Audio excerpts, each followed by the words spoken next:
What's going on, everybody? This is Virus Brandon from the Spigot Minecraft community, and I'm here to give you an updated demonstration of my Holo software.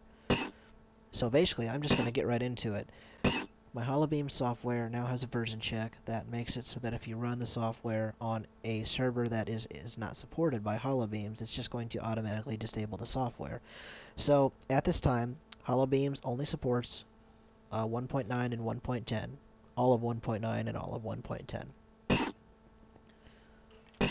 So, another thing that you just saw right there is if you hit a mob or animal directly, and it's not perfect, but if you hit the thing, if you hit a mob spot on, you're gonna send it flying. Let's see, just like that. And then if you hit it nearby, it's gonna put it on fire, and it will stay on fire longer, depending on how close you were when you hit it. And you can also see down in my action bar that I have a 1-second cooldown in between shots. I'm running on a default config, so you can change the amount of ammo somebody gets. You can, I'm going to check something here. You can protect certain block IDs. So, if you don't want the Holo to damage blocks, as you can see, that's what it's capable of doing on my server. You can adjust the configuration, which you're not able to see this on my screen.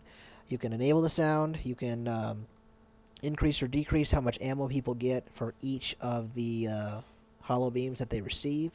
You can adjust the direct hit damage, which is basically a TNT explosion. The default value is 1, but I wouldn't suggest adjusting it past 5, because if you have everybody firing a Holo it'll lag out your server. So I wouldn't suggest adjusting that setting at all. The beam fire strength starts at a default value of 3, which is going to be is the number of ticks times the distance away from the enemy that you fired. So if I fire at the skeleton, well, I intended not to hit it directly, but alright, so I was far away, so you're going to see that this creeper should go out, should be put itself out here. So that, that lasted about 50 ticks or so. So the farther away the beam gets from the person who fired it, the weaker it gets and the less damage it causes. You can also determine how far you want the beam to go in tick marks. It's not based on blocks, it's based on tick marks, and you get about 1 beam tick mark. You get about 2 or 3 tick marks per block. And then the cooldown option in the config, you guys can't see the config, so I'm just going to read it off to you.